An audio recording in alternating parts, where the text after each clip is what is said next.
వారం 10 రోజులుగా వీరోచితంగా పోరాటం చేసి మరి ఎక్కడికక్కడ ప్రతి గ్రామంలో అద్భుతంగా తమ శక్తిని యుక్తిని అన్నిటిని ప్రదర్శించి మరి గెలిచి వచ్చిన సర్పంచులకు గెలిచి వచ్చిన వార్డు సభ్యులకు ఉప సర్పంచులకు అట్లాగే పోటీ చేసి కొద్ది తేడాతో ఓడిపోయిన మన బీఆర్ఎస్ నాయకులందరికీ పేరు పేరున గట్టిగా చప్పట్లతో వారికి హృదయపూర్వకంగా అభినందనలు చెప్పాలని చెప్పి నేను మిమ్మల్ని అందరినీ కోరుతా ఉన్నా. ఇది నిజంగా కూడా చెప్పాలంటే పార్లమెంటు గెలుచుడు అల్కగానే, కానీ పంచాయతీలో గెలుచుడు కష్టం. ఎందుకంటే పార్లమెంట్లో మీరు చూస్తూనే ఉన్నారు, కరీంనగర్ పార్లమెంట్లో ఏం చేయకపోయినా ఒక ఆయన గెలుస్తూనే ఉన్నాడు. మీరు 2 సార్లు ఉత్తగానే ఏం చేయకుండా గాలి మాటలు చెప్పుకుంటే గెలిచిపోతున్నాడు. కానీ పంచాయతీ ఎన్నికలు గెలవాలంటే మాత్రం చాలా కష్టం. ఎందుకంటే ఒక్కొక్క మనిషిని పట్టుకోవాలి, ఒప్పించుకోవాలి, మెప్పించుకోవాలి. ఎందుకంటే ఎట్లెట్లా ఓట్లు తగ్గితే అట్లెట్లా ఓట్లకు విలువ పెరుగుతుంది. కాబట్టి ఒక్కొక్క ఓటే కీలకమైతుంది. అక్కడక్కడ టాస్లు గెలిచిన వాళ్ళు ఉన్నారు, అక్కడక్కడ ఒక ఓటుతో గెలిచిన వాళ్ళు ఉన్నారు, అక్కడక్కడ 4 ఓట్లు 5 ఓట్లు 6 ఓట్లు 10 ఓట్లలో గెలిచిన వాళ్ళు ఉన్నారు. కాబట్టి పంచాయతీ ఎన్నికల్లో గెలవడం సామాన్యమైన విషయం కాదు. ఇంకోటి మీకు తెలుసు, అధికార పార్టీగా మనం ఉన్నప్పుడు గతంలో 10 సంవత్సరాలు అధికారంలో ఉన్నప్పుడు ఇక్కడ మన సిరిసిల్లలో కాంగ్రెస్ ఎన్ని సీట్లు గెలిచిందన్నాడు. ఇప్పుడే నేను అడుగుతున్న ఆగన్నను మన రవీంద్రరావు గారిని, యాది కూడా లేదు ఎవరికి. ఎందుకంటే డబల్ డిజిట్లో కూడా రాలేదు. 117 గ్రామ పంచాయతీలు ఉంటే కనీసం 10 సీట్లు కూడా గెలవలేవు వాళ్ళు ఆ రోజు. ఏది మనం అధికారంలో ఉన్నప్పుడు. ఇలా మనం అధికారంలో లేము, నిజానికి ప్రతిపక్షంలో ఉన్నాం. సరే ఉమ్మక్కకు డౌట్ వచ్చింది మనం అధికారంలో ఉన్నామా లేమా అని, కానీ నాకేం డౌట్ లేదక్క, మా వాళ్ళకు కూడా ఏం డౌట్ లేదు. ఇక్కడ అధికారులు, పోలీసు వాళ్ళు, కాంగ్రెస్ వాళ్ళు, వాళ్ళ దౌర్జన్యాలు, వాళ్ళ కిరాతకాలు గత 2 ఏళ్లుగా అనుభవిస్తున్న వాళ్ళందరికీ తెలుసు. మనం ప్రతిపక్షంలోనే ఉన్నాం. కానీ మీరు యాద్ చేసుకోండి ఒకసారి, ఇప్పుడు గత 20-25 రోజులు ఎలక్షన్లు అయినాయి. కనీసం నేను ఏదైనా గ్రామంలోకి వచ్చి మైక్ పట్టుకొని ఉపన్యాసం చెప్పినా, నేను తిరిగినా ఎక్కడన్నా, పోనీ ఫోన్ చేసి ఫలానోళ్ళో కోటేయండి ఫలానోళ్ళో కోటేయద్దని చెప్పి నేను అప్పీల్ చేసినా, పక్కన కాంగ్రెస్ ఎమ్మెల్యే వేములవాడలేమో ఊరూరు తిరిగిండు మైక్ వేసుకొని, తిరిగిండా లేదా? ఇక్కడ కాంగ్రెస్ వాళ్ళు కూడా తిరిగిండు ఊరూరు. కానీ ఏం జరిగింది మరి? 117 గ్రామాలుంటే సిరిసిల్లలో 80 గ్రామాల్లో మళ్ళీ గులాబీ జెండాను ఎగిరింది అంటే ఇది మీ గొప్పతనం, నాది కాదు. పార్టీ గొప్పతనం, పార్టీ నాయకత్వం గొప్పతనం, మీ గొప్పతనం.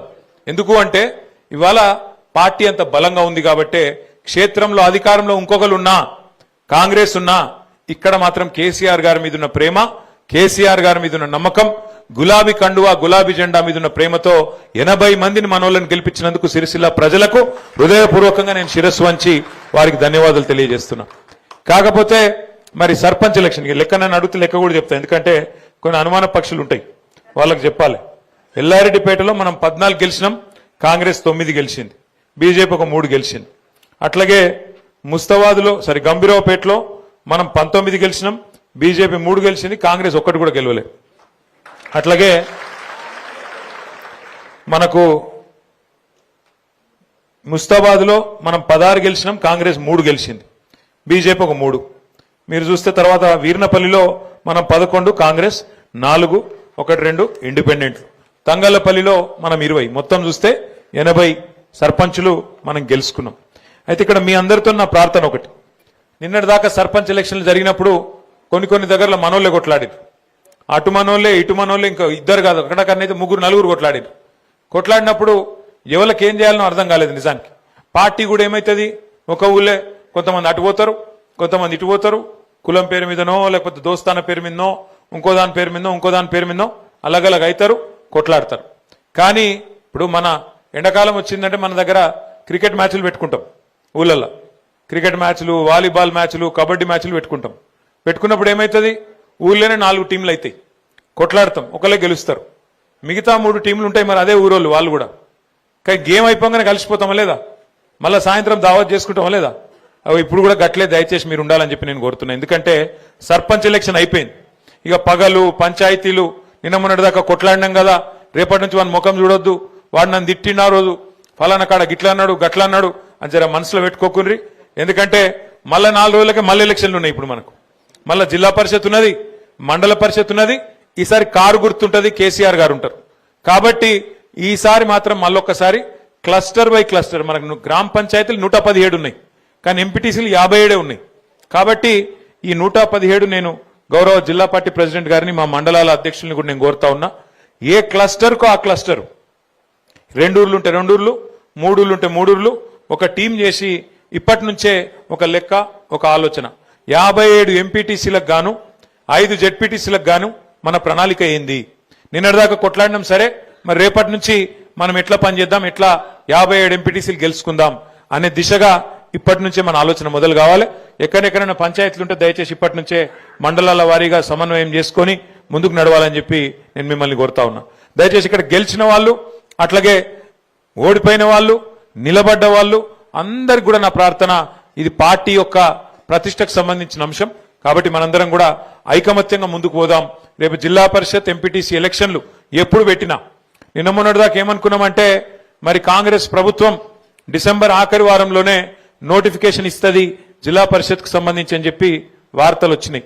కానీ నిన్న ముఖ్యమంత్రి గారి మాట చూస్తే మనసు మార్చుకున్నట్టు అనిపిస్తున్నది. ఎందుకంటే బీఆర్ఎస్ ఈ స్థాయిలో కొడుతుందని ఆయన కూడా అనుకోలే పాపం. ఈ స్థాయిలో అపోజిషన్లు ఉంటే కూడా కేసీఆర్ గారు కాలు బయటకు పెట్టకుండానే, కేసీఆర్ గారు కనీసం నోరు విప్పకుండానే మరి 12,000 సర్పంచులుంటే 32-33% మొత్తం రాష్ట్రంలో బీఆర్ఎస్ కొట్టింది అంటే ఆ దెబ్బకు మరి ఆయన వెనుకకు పోయినట్టే కనబడతా ఉన్నది. ఆ దెబ్బకు మరి వెనుకకు పోతాడేమో, పెట్టడేమో ఇప్పట్లా అని నేను అనుకుంటా ఉన్నా. కానీ దబ్బన పెడితే కూడా తయారుందాం. ఎక్కడోళ్ళం అక్కడ మనం ఇంతజాం చేసుకుందాం, ఎక్కడోళ్ళం అక్కడ ప్రణాళికలు రూపొందించుకుందాం. ఇక ఓడిపోయిన అభ్యర్థులు ఉంటారు, తక్కువతో ఓడిపోయిన ఉన్నారు. మన తంగలపల్లిలో మండల కేంద్రంలో 30 ఓట్లతోనే పాపం అంకార రవీందర్ గారు, గంత పెద్ద ఊళ్ళే 30 ఓట్లు అంటే ఏముంటది, 0.0002% అది ఉంటుంది దాన్ని లెక్క తీస్తే, ఒక గంతతో పోయింది. నేను ఓడిపోయిన క్యాండిడేట్లను కూడా నేను కోరుతా ఉన్నా, దయచేసి మీరు కూడా జనంలో యాక్టివ్ ఉండండి. ఓడిపోయినామని చెప్పి బీరిపోకండి, ఓడిపోయినామని చెప్పి దుప్పటి కప్పుకొని ఇంట్లో వండుకోవద్దు. చలికాలం నాకు ఎరికే, కానీ అట్లా అని చెప్పి ఇంట్లో ఉండొద్దు. ఎందుకంటే ఓడిపోయినాక ఇల్లు తిరిగి థ్యాంక్స్ చెప్పి రావాలి. ఓట్లు వేసిరు మీకు అందరు, గెలిచిన వాళ్ళు చెప్పాలి, ఓడిపోయిన వాళ్ళు కూడా చెప్పాలి. గెలిచిన వాళ్ళు కూడా నేను గెలిచిన కదా, ఇక నేను 5 ఏళ్ళు మళ్ళా ఎలక్షన్ కొట్లాడేది లేదు, నాకేందంటే నడవది. కంపల్సరీ ఇంటింటికి పోవాలి, దండం పెట్టాలి. ఎవరెవరైతే ఎలక్షన్ ముందు కలిసినరో, ఎవరెవరైతే ఎలక్షన్ ముందు ఓటేయమని కోరుకున్నారో, మీరు కోరినరో, అందులో కొంతమంది మీకు వేయలే, అయినా సరే మీకు తెలుసు వాళ్ళు వేయలేదని కూడా మీకు తెలుసు, అయినా సరే పోవాలి.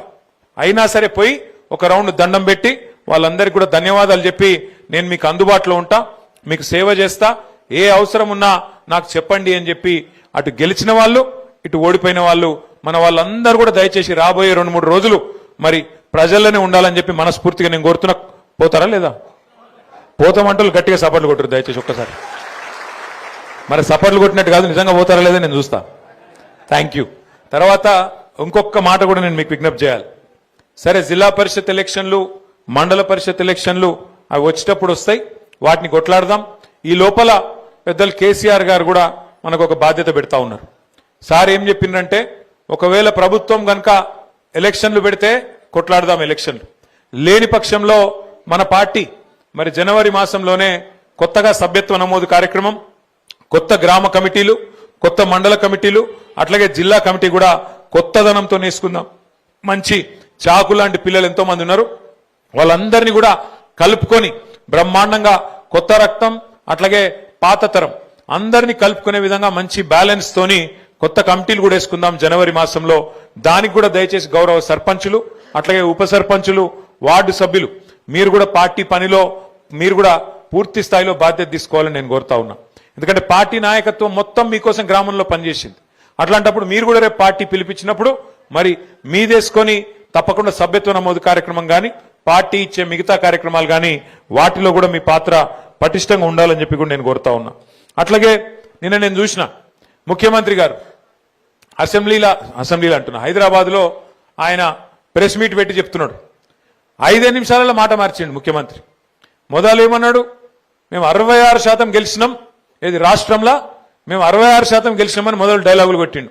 ఇది మా ప్రభుత్వానికి ప్రజలిచ్చిన ఆశీర్వాదం అని మొదలు డైలాగ్ కొట్టిండు. అతనికి 5 నిమిషాలకే మాట మార్చిండు. స్థానిక ఎన్నికలంటే లోకల్ విషయాల మీద జరుగుతాయి, లోకల్ అక్కడ ఉండే పరిస్థితులు బట్టి, కులం బట్టి, ఇంకోటి బట్టి జరుగుతుంది, దానికి మాకేం సంబంధం అని 5 నిమిషాల మాట మార్చిండు. కానీ నేను ముఖ్యమంత్రి గారిని ఇలా సిరిసిల్ల వేదికగా వారికి నేను ఒక సవాల్ విసురుతా ఉన్నా. అయ్యా ముఖ్యమంత్రి గారు, మీరు అనుకుంటున్నట్టు ఏది 66% రాష్ట్రంలో ప్రజలు నీతోనే ఉన్నారు అనే మాట నిజమే అయితే నేను నీకు ఒక సవాల్ చేస్తా ఉన్నా. మా ఎమ్మెల్యేలు ఒక 10 మందిని ఎత్తుకపోయినావు కదా, 10 మందిని ఎత్తుకపోయింది కదా. ఆ 10 మందికి దమ్ముంటే రాజీనామా పెట్టి ప్రజలు చెప్తారు ఎవరు ఎక్కడున్నారు, ఎవరి శాతం ఎంత, ఎవరి బతికెంత, ఎవరి ఎత్తెంత, ఎవరి పొడువెంత ప్రజలు తెలుస్తారు. 10 మందితో రాజీనామా పెట్టి రా ఎలక్షన్లకు. నిజంగా 10 మందిని చూస్తే కూడా నాకు నవ్వాలని ఏడవాలని తెలుస్తలేదు. నిన్న స్పీకర్ గారు మనం వాళ్ళకు స్పీకర్ గారు ముంగట న్యాయస్థానం పోయినాం. న్యాయస్థానం పోయి ఇగో రేవంత్ రెడ్డి మా వాళ్ళని 10 మందిని ఎత్తుకపోయిండు, వీళ్ళు ఒక టికెట్ మీద గెలిచి ఇంకో టికెట్లకు పోయినరు, ఇంకో పార్టీలకు పోయినరు, కాబట్టి వీళ్ళని తీసేయాలి, వీళ్ళ సభ్యత్వం రద్దు చేయాలని చెప్పి మనం న్యాయస్థానానికి పోయినాం. న్యాయస్థానం ఏం చెప్పింది, స్పీకర్ గారు మీరు పెద్ద మనిషి, మీరు ఆటల ఎంపైర్ లెక్క మీరు కూర్చోబెట్టి మీరు నిర్ణయం తీసుకోండి అని స్పీకర్ గారికి అప్పచెప్పింది. మరి స్పీకర్ గారు ఏం చేయాలి, ఎవరెవరు ఏం మాట్లాడినరు, నిజంగానే వాళ్ళ పార్టీలో ఉన్నారా పోయినరా అన్ని లెక్క చూడాలి. కండువ కప్పుకున్నాడా లేదా కాంగ్రెస్, ఇది కాంగ్రెస్ పార్టీలో తిరుగుతుండా లేదా, వాళ్ళతో రాసుకొని పూసుకొని తిరుగుతుండా లేదా, ఏం మాట్లాడిండు, ఇవన్నీ చూసుకొని ఒక నిర్ణయం తీసుకొని ప్రకటించాలి. కుల్లా చెప్తున్నారా ఎమ్మెల్యేలు 10 మంది ఆ పార్టీలో చేరినాక, కాంగ్రెస్ పార్టీలో చేరినాక వాళ్ళు మాట్లాడిన మాటలు, వాళ్ళ నోట్లకెళ్ళి వచ్చిన మాటలు, మైకులో చెప్పిన మాటలు బొచ్చెడు ఉన్నాయి. ఆ కడియం శ్రీహరి గారు అని ఒక పెద్ద మనిషి ఉన్నాడు స్టేషన్ కాన్పూర్లో, ఆయననైతే ఓపెన్ గా చెప్పిండు ఏమని, నేను అభివృద్ధి కోసం కాంగ్రెస్ పార్టీలో చేరినా అని చెప్పి కుల్లా చెప్పిండు. అట్లాగే పోచారం శ్రీనివాసరెడ్డి గారు మన ప్రభుత్వంలో 5 ఏళ్లు మంత్రి, 5 ఏళ్లు మరి స్పీకర్. ఆ పెద్ద మనిషి చెప్పిండు ఢిల్లీ దాకా పోయి రాహుల్ గాంధీని కలిసి బయటకు వచ్చి చెప్పిండు. ఏమని చెప్పిండు, నేను ఇప్పుడే రాహుల్ గాంధీని కలిసి కాంగ్రెస్ పార్టీలో చేరినా, మరి నాకు రాహుల్ గాంధీ గారు స్వాగతం పలికిండ్రు అని పెద్ద పెద్ద మాటలు చెప్పిండు. కానీ ఇలా ఇద్దరు పెద్ద మనుషులు, ఇటు శ్రీనివాసరెడ్డి గారు అటు కడియం శ్రీహరి గారు, ఇద్దరు కూడా స్పీకర్ ముంగట పోయి పచ్చి అబద్ధాలు చెప్తున్నారు. మేము ఎక్కడ పోలే, మేము టీఆర్ఎస్ పార్టీలోనే ఉన్నాం, మేము ఎక్కడ పోయినాం కాంగ్రెస్లకు అని చెప్పి అలా అబద్ధం చెప్తుంటే, స్పీకర్ గారు అన్ని ఆధారాలుంటే అది పక్కకు పెట్టి వీళ్ళెవ్వరు కూడా మా వాళ్ళు కాదు, కాంగ్రెస్ వాళ్ళు కాదు, వీళ్ళందరూ కూడా టీఆర్ఎస్ వాళ్ళు అని చెప్పి పాపం స్పీకర్ గారు కూడా పచ్చి అబద్ధాలు చెప్పే పరిస్థితి వచ్చింది. అంటే ఈ మాట మీకు ఎందుకు చెప్తున్నా అంటే, రాజకీయాల్లో ఇవాళ అట్లా తయారైంది పరిస్థితి. నిజంగా ఎమ్మెల్యేలను చూస్తే నాకు జాలి కలుగుతా ఉన్నది, స్పీకర్ గారిని చూస్తే కూడా జాలి కలుగుతా ఉన్నది.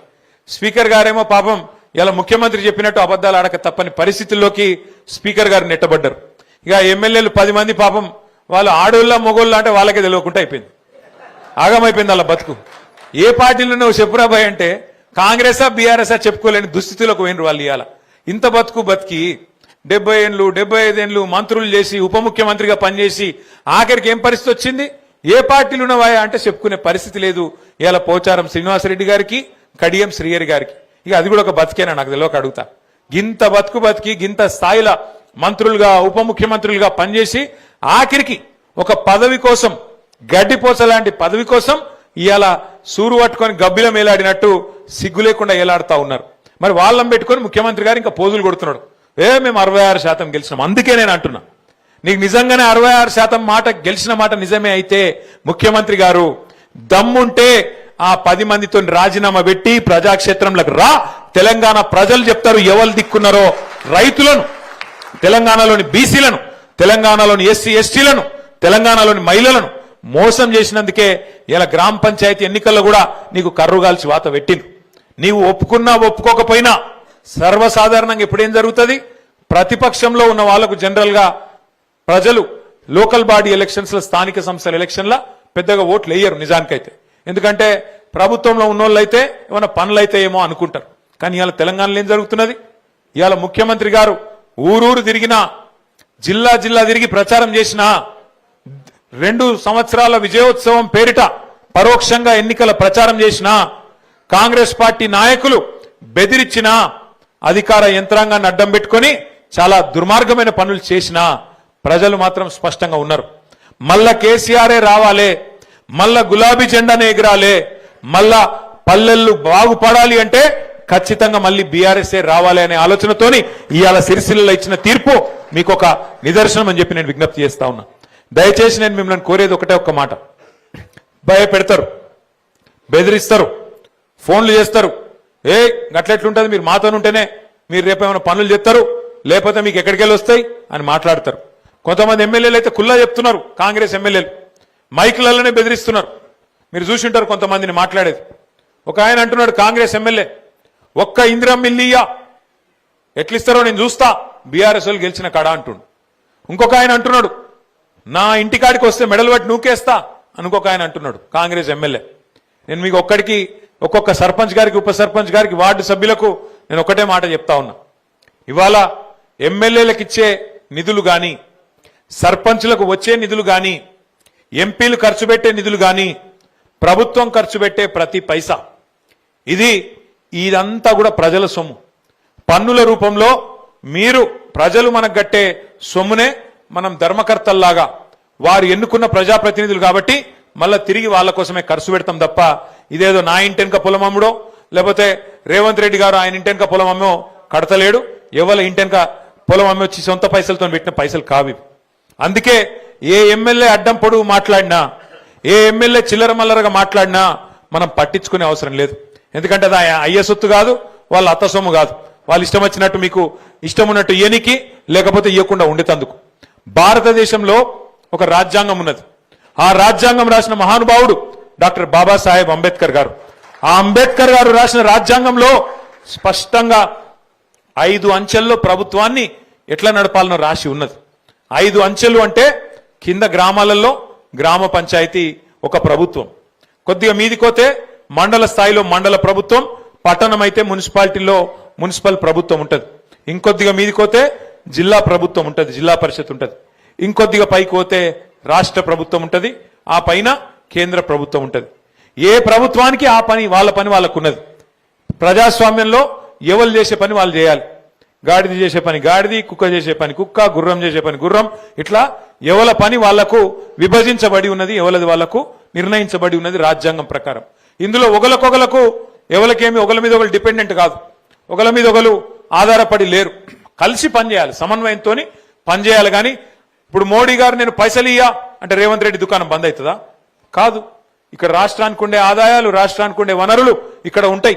10 ఏళ్లు కేసీఆర్ గారు ఉన్నప్పుడు మోడీ గారు సహకరించలే, అట్లని చెప్పేసి మనం ఊకున్నామా? పని చేయలేదా? బ్రహ్మాండంగా పెన్షన్లు పెంచుకోలేదా? 200 పెన్షన్ 2000 చేసుకోలేదా? రైతు బంధు ఇచ్చుకోలేదా? కళ్యాణ లక్ష్మి ఇచ్చుకోలేదా? షాదీ ముబారక్ ఇచ్చుకోలేదా? రైతు బీమా ఇచ్చుకోలేదా? భారతదేశంలో ఎక్కడలేని పనులు చేసుకోలేదా? చేసుకున్నాం. కేంద్ర ప్రభుత్వం సహకారం చేయకపోయినా, రూపాయి ఇయ్యకపోయినా రాష్ట్రంలో మాత్రం కేసీఆర్ గారి నాయకత్వంలో అభివృద్ధి చేసుకున్నాం. అట్లాగే గ్రామ పంచాయతీల విషయంలో కూడా మీకు హక్కుగా, మీకు రాజ్యాంగబద్ధంగా, మీకు కానూన్ ప్రకారం, మీకు కాయిదా ప్రకారం రావాల్సిన పైసలు ఫైనాన్స్ కమిషన్ ద్వారా మీకే వస్తాయి. అందులో ఏలు పెట్టే అధికారం ఎమ్మెల్యేగా నాకు లేదు, ఎంపీగా బండి సంజయ్కి లేదు, రాష్ట్ర ముఖ్యమంత్రిగా రేవంత్ రెడ్డికి కూడా లేదు, ఎవ్వలకు లేదు. ఎందుకంటే ఫైనాన్స్ కమిషన్కి వెళ్ళి వచ్చే పైసలు సీదా వచ్చేది 70 పైసలు. రూపాయి వస్తే 70 పైసలు సీదా గ్రామ పంచాయతీ అకౌంట్లకే వస్తాయి. ఆ రూపాయిల 20 పైసలు మండల పరిషత్ అకౌంట్లకు పోతాయి, ఒక 10 పైసలు జిల్లా పరిషత్ అకౌంట్లకు పోతాయి. 70, 20, 10 ఈ రేషియోలో మరి ఫైనాన్స్ కమిషన్కి వెళ్ళి వచ్చే పైసలు, అది కేంద్ర ప్రభుత్వం ద్వారా వచ్చే పైసలు కానీ రాష్ట్ర ప్రభుత్వం నుంచి విడుదలయ్యే పైసలు కానీ కానూన్ ప్రకారం, రాజ్యాంగం ప్రకారం మీ అకౌంట్లకే రావాలి. అందులో ఎవ్వలకు కూడా ఆపే అధికారం కానీ ఎవ్వలకు కూడా ఏలు పెట్టే అధికారం కానీ పొరపాటున కూడా లేదు.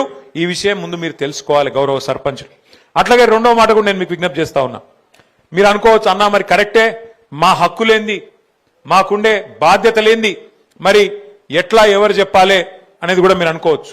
ఏం చేద్దామంటే జిల్లా పరిషత్ ఎలక్షన్లు, మండల పరిషత్ ఎలక్షన్లు అయిపోయినాక మొత్తం గెలిచిన ఎంపీటీసీలు, గెలిచిన సర్పంచులు, అట్లాగే జెడ్పీటీసీలు అందరం కూడా కూర్చొని పంచాయతీరాజ్ చట్టానికి సంబంధించిన నిపుణులు, నిష్ణాతులు, మన పార్టీ నాయకులే కాదు చాలా మంది పెద్దలు కూడా ఉన్నారు, వాళ్ళని కూడా పిలుచుకొని మీకు ప్రత్యేకంగా వర్క్ షాప్ ట్రైనింగ్ కూడా నిర్వహించి శిక్షణ కార్యక్రమాలు కూడా పెడతాం.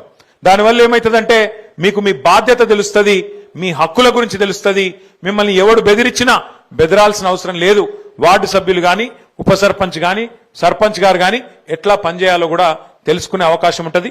ఆ కార్యక్రమం కూడా తొందరలోనే ఏర్పాటు చేసుకుందాం, సంక్రాంతి తర్వాతనో ఆ తర్వాతనో ఏర్పాటు చేసుకుందామని చెప్పి కూడా నేను మీకు తెలియజేస్తా ఉన్నా. ఇది నేను ఎంపీటీసీ జెడ్పీటీసీ ఎలక్షన్ తర్వాత అని ఎందుకంటున్నా అంటే దాని వెనుక కూడా ఒక చిన్న మర్మం ఉంది. ఇప్పుడు ఏమైతుందంటే నేను గతంలో పంచాయతీరాజ్ మంత్రిగా కూడా పనిచేసిన. ఏమైతుందంటే గ్రామ పంచాయతీలేమో సిరిసిల్లలో 117 ఉన్నాయి, ఎంపీటీసీలేమో 57 ఉన్నాయి. ఇప్పుడు ఎంపీటీసీ గారు ఏమనుకుంటారో తెలుసా, రేపు గెలిచినాక ఒక సర్పంచ్ ఏమో ఒక ఊళ్ళో గెలిచిండు, నేనేమో 3 ఊళ్ళో మధ్యలో గెలిచిన, మరి నేను పెద్దోని కదా, నాకు గ్రామ పంచాయతీలో కుర్చీ లేకపోతే ఎట్లా, మరి నాకు పెద్దరికం ఉండాలి కదా అని ఎంపీటీసీ గారు అనుకుంటారు. కానీ నిజానికి చెప్పాలంటే మన రాజ్యాంగం కానీ మన పంచాయతీరాజ్ చట్టం కానీ చాలా స్పష్టంగా ఉన్నది. ఎవరి బాధ్యత ఏంది, సర్పంచ్ బాధ్యత ఏంది, ఎంపీటీసీ బాధ్యత ఏంది, మండల పరిషత్ బాధ్యత ఏంది, జెడ్పీటీసీ బాధ్యత ఏంది, కౌన్సిలర్ ఏం చేయాలి, చైర్మన్ ఏం చేయాలి, ఎవరి పాత్ర వాళ్లకు స్పష్టంగా నిర్వచించబడి ఉన్నది. ఇప్పుడు మీరందరూ టీవీలలో ఆ ప్రకటన చూసే ఉంటారు. భగవంతునికి భక్తునికి అనుసంధానమైంది ఏమిటిది? వాహ్, నేను చెప్తున్నా అంబికా దర్బారునికి అయితే నేను ఎంత ప్రచారం చేస్తున్నా అంటే వాళ్ళు నాకేమైనా ఇవ్వాలి పైసలు లెక్కకైతే గత ప్రచారం చెప్తున్నా నేను. ఆ అంబికా కృష్ణ గారు ఎక్కడున్నాడో అయ్యా టీవీలో చూస్తే జల్దిరా, జల్ది వచ్చి మా సిరిసిల్ల కొంత సాయం చేసిపో. నేనేమంటున్నా అంటే భగవంతునికి భక్తునికి అనుసంధానం ఏమిటిది? అగరవత్తి. గట్లనే గ్రామ పంచాయతీకి మండలానికి అనుసంధానంగా ఉండేది ఎవరు? ఎంపీటీసీ గారు. ఆయన గ్రామ పంచాయతీల కుర్చీ కోసం కొట్లాడద్దు ఎంపీటీసీ గారు. ఆయన ఏం చేయాలంటే 70-20-10 పైకెళ్ళి రూపాయి వస్తే కేంద్ర ప్రభుత్వంకి వెళ్ళి కానీ రాష్ట్ర ప్రభుత్వంకి వెళ్ళి కానీ వచ్చే రూపాయల 10 పైసలు జిల్లా పరిషత్కి పోతాయి, 20 పైసలు మండల పరిషత్కి పోతాయి, 70 పైసలు గ్రామ పంచాయతీకి వస్తాయి. వచ్చినప్పుడు మరి ఆ 20 పైసలు ఏవైతే మండల పరిషత్లు ఉన్నాయో వాటిని మా ఊర్లో ఎట్లా పెట్టాలి, అందులోకెళ్ళి కొంత తెచ్చుకొని మా ఊర్లో సర్పంచ్ గారితో సమన్వయంగా, ఇప్పుడు సర్పంచ్ గారు సీసీ రోడ్ వేస్తున్నారు, నువ్వు కూడా మళ్ళీ అదే రోడ్ తెనలావు, పక్కకు మోరో లేకపోతే ఇంకోటో ప్రజలకు పని కొట్టేది కలిసిమెలిసి ఎట్లా పనిచేయాలి, ఒక సమన్వయం కోసమే ఎంపీటీసీ గారు. అట్లాగే జిల్లా పరిషత్కు మండల పరిషత్కు మధ్యలో సమన్వయకర్త ఎవరు? జెడ్పీటీసీ గారు. జిల్లా పరిషత్ ప్రాదేశిక సభ్యులు ఎవరైతే ఉంటారో వాళ్ళ బాధ్యత ఏంటంటే ఆ జిల్లా పరిషత్కు వచ్చే 10 పైసలు దాంతో పాటు జిల్లా పరిషత్ కొన్ని వేరే నిధులు కూడా ఉంటాయి, అందులోకెళ్ళి మండలానికి ఏం ఖర్చు పెట్టాలి, ఎక్కడ పెట్టాలి, ఎట్లా పెట్టాలి, ఆడ అవసరం ఏమున్నది, అక్కడ ఉండే మండలంలో ఉండే మండల పరిషత్ సభ్యులతో ఎంపీటీసీలతో సర్పంచ్లతో సమన్వయం చేసుకొని అందరం కలిసిమెలిసి నడిచే విధంగా ఈ వ్యవస్థ ఏర్పాటు చేయడం జరిగింది. అందుకే నేను మిమ్మల్ని అందరినీ కోరేది, దయచేసి ఏ పంచాయతీ పెట్టుకునే అక్కర్లేదు. సర్పంచ్ గారి పని సర్పంచ్ గారికి ఉన్నది, ఉప సర్పంచ్ పని ఉప సర్పంచ్కి ఉన్నది, వార్డు సభ్యులకు వాళ్ళ పని ఉన్నది, ఎంపీటీసీకి వాళ్ళ పని ఉన్నది, అట్లాగే జెడ్పీటీసీకి ఎంపీపీకి ఎవరి పని వాళ్లకు స్పష్టంగా రాయబడి ఉన్నది. అందుకే ఒకరితోనొకరు పంచాయతీ పెట్టుకోకుండా నిన్నటిదాకా జరిగిన పంచాయతీలు కూడా మర్చిపోయి మరి రేపటి నుంచి కలిసిమెలిసి ముందుకు నడవాల్సిన బాధ్యత మన మీద ఉన్నదనే మాట నేను మీకు ముందుగా మళ్ళొకసారి గుర్తు చేస్తా ఉన్నా. అట్లాగే ఇంకొక మాట మాత్రం చెప్పి నేను ముగిస్తాను. మీ అందరికి తెలుసు మీరు గెలిచింది 5 ఏళ్ల కోసం. సో 5 ఏళ్లల్లా ఇప్పుడు ఇంకో 2 ఏళ్ళు 2.5 ఏళ్ళు కాంగ్రెస్ ప్రభుత్వమే ఉంటుంది. ఇక ఈ 2.5 ఏళ్ళు వీళ్ళైతే ఏం చేయరు, నేను ముందే చెప్తున్నా మీకు. ఎందుకంటే వాళ్ళతోనేం కాదు, వాళ్ళకి ఆ తెలివి కూడా లేదు, వాళ్ళకేమైనా చేయాలన్న ఆరాటం లేదు, వాళ్ళకి ఏమీ లేదు, తెలియదు. ఎందుకు తెలియదు అంటున్నా అంటే ఉత్తగానే అంటలేను, నాకేం అక్కస్తోని అంటలేను. 10 ఏళ్ళు కేసీఆర్ గారు పల్లెలను ఎట్లా బాగు చేసిండో మీ కళ్ళ ముంగట్నే ఉన్నది. కేసీఆర్ గారి ప్రభుత్వంలో ఎంత గొప్పగా మనం పనిచేసినామో కూడా మీ కళ్ళ ముంగట్నే ఉన్నది. ఇలా అప్పుడప్పుడు ఊళ్ళు తిరుగుతున్నప్పుడు చాలా సంతోషం అవుతుంది.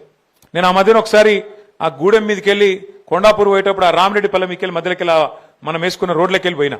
ఆ రోడ్డుకి వెళ్ళిపోతే ఎంత అందంగా అనిపించిందంటే మొత్తం చెట్లు, 2 దిక్కులా చెట్లు, బ్రహ్మాండంగా స్వాగతం పలుకుతూ ఆడికి ఈడికి అద్భుతంగా ఒక ఆర్చ్ లెక్క, ఒక కమాన్ లెక్క 2 చెట్లు కలిసి ఒక హరితహారం లెక్క బ్రహ్మాండంగా అట్లా చెట్లు పెట్టించిన ఘనత, 270 కోట్ల మొక్కలు పెట్టించిన ఘనత మన నాయకుడు కేసీఆర్ గారు. ఊరూరికి చెట్లు పెట్టించుడే కాదు, 85% ఆ మొక్కలు బతకాలే, భవిష్యత్ తరాలకు వనికి రావాలే అని చెప్పి ఊరూరికి ఒక ట్యాంకర్ కొనిచ్చిండు కేసీఆర్ గారు. ట్యాంకర్తో నీళ్లు కొట్టాలి, చెట్లను బతికియాలి, లేకపోతే మీ పదవి పోతుందని చెప్పి ఒక సశలో ఆ చెట్ల కోసం చెట్ల మీద ఉన్న ప్రేమతోని మనల్ని బెదిరించిండు, మీరు బతికియాలి లేకపోతే ఎట్లా అని చెప్పి.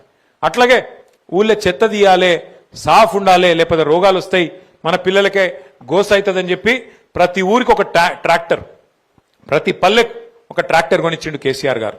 ఇవాళ ట్రాక్టర్ల డీజిల్ కూడా పోతలేరు కాంగ్రెస్ వాళ్ళు, వాస్తవం చెప్పాలంటే. ట్రాక్టర్ల డీజిల్ లేవు, ట్యాంకర్ల నీళ్లు లేవు, ఆఖరికి బుగ్గలు ఖరాబ్ అయితే ఎల్ఈడి బుగ్గలు పెట్టినాం, బుగ్గలు మార్చేటోడు కూడా లేదు. అట్లాంటి పరిస్థితి ఇవాళ. చెత్త తీసేటోడు లేడు, బుగ్గ మార్చేటోడు లేడు, అట్లా ఆగమాగం అయిపోయింది మళ్ళీ తెలంగాణ పల్లె పరిస్థితి ఈ 2 ఏళ్లలో కేసీఆర్ గారు లేకపోతే. అందుకే గౌరవ సర్పంచ్లను నేను కోరుతా ఉన్నా, నిన్న మొన్నటిదాకంటే మీరు లేరు, ఇవాళ మీరు వచ్చిండ్రు. 22 నాడు మీరు ప్రమాణ స్వీకారం చేస్తున్నారు.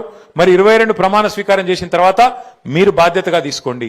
మీకు గవర్నమెంట్ల నుంచి, కేంద్రం నుంచి, రాష్ట్రం నుంచి మీకు హక్కుగా రావాల్సిన డబ్బులు ఇప్పించే బాధ్యత నాది, తప్పకుండా కొట్లాడి ఇప్పించే బాధ్యత నాది. ఆ విషయంలో మీరు భయపడాల్సిన అవసరం లేదు. మనకు అసెంబ్లీలో జాగున్నది, పార్లమెంట్లో జాగున్నది, ఏడ కొట్లాడినా అట్లా కొట్లాడదాం, మీకు డబ్బులు వచ్చేటట్టు ఇంతజాం చేద్దాం, కొట్లాడి మీకు ఇప్పించే ప్రయత్నం మేము చేస్తాం. తప్పకుండా నాకు విశ్వాసం ఉంది, వాళ్ళకి ఇయ్యక తప్పది, కానూన్ ప్రకారం వాళ్ళు ఇయ్యాల్సిందే, అవి మీ అకౌంట్లోకి రావాల్సిందే. వాటిని మనం పద్ధతి ప్రకారం ఖర్చు పెడదాం.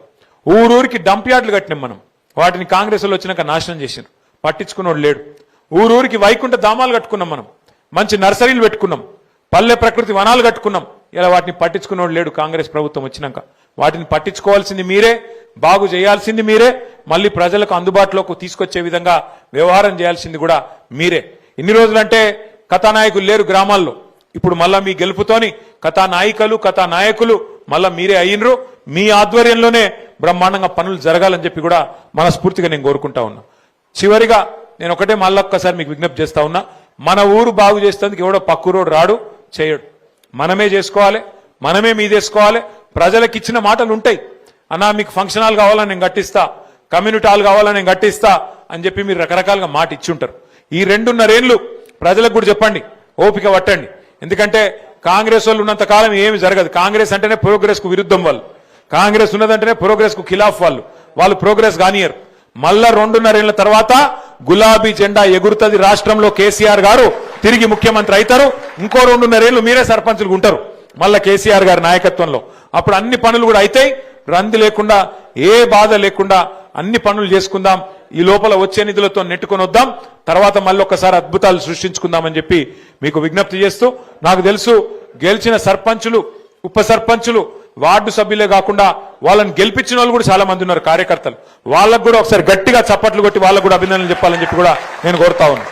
గెలిచింది ఒక్కరు, కానీ గెలిపించిన వాళ్ళు 100 మంది ఉంటారు. ఎందుకంటే వాళ్ళు లేని మన గెలుపు సాధ్యం కాదు. కాబట్టి వాళ్ళకు కూడా ధన్యవాదాలు. కానీ దయచేసి నేను కోరుతున్నా, ఏమనుకోకుండ్రి, అందరి సర్పంచులకు మంచి షీల్డ్లు, మెమెంటోలు అన్ని తెప్పించినాం. వార్డు సభ్యులకు, ఉప సర్పంచులకు కూడా శాల్వాలు కప్పి సన్మానం చేసేది ఉన్నది. దయచేసి మిగతా వాళ్ళు కొద్దిగా ఇబ్బంది పెట్టకుర్రి. ముందు వాళ్లకు సన్మానం చేసి వాళ్ళొక ఫోటో దిగితే పాలక వర్గం వాళ్ళంతా కూడా పెట్టుకుంటారు వాళ్ళ గ్రామ పంచాయతీలలో. ఒక చిరు జ్ఞాపకం, ఒక మెమరీ లెక్క ఉంటుంది. కాబట్టి దయచేసి క్రమశిక్షణతోని ఒక పని చేద్దాం, లేడీ సర్పంచులు ఉన్న కాడ ముందు చేసుకుందాము. ఎందుకంటే లేడీస్, చిన్నపిల్లలు ఉన్న వాళ్ళను ముందు పంపిద్దాము, మిగతా వాళ్ళు మెల్లమెల్లగా పోదాం. నేను అధ్యక్షులు ఎట్లెట్లా పిలిస్తే అట్లెట్లా రాండ్రి, అందరూ వచ్చి ఒక్కసారి పడితే ఆగమాగం అవుతుంది, తొక్కిసలాట అవుతుంది. దయచేసి మీరు సహకరించాలని మళ్ళొక్కసారి కోరుతూ, జై తెలంగాణ, కేసీఆర్ గారి నాయకత్వం. కానీ దగ్గర క్రమశిక్షణతోని ఎవరిని పిలుస్తుండ్రో వాళ్ళే రండి, మిగతా వాళ్ళు దయచేసి ఆగం చేయొద్దని చెప్పి మళ్ళొకసారి కోరుతూ, జై తెలంగాణ.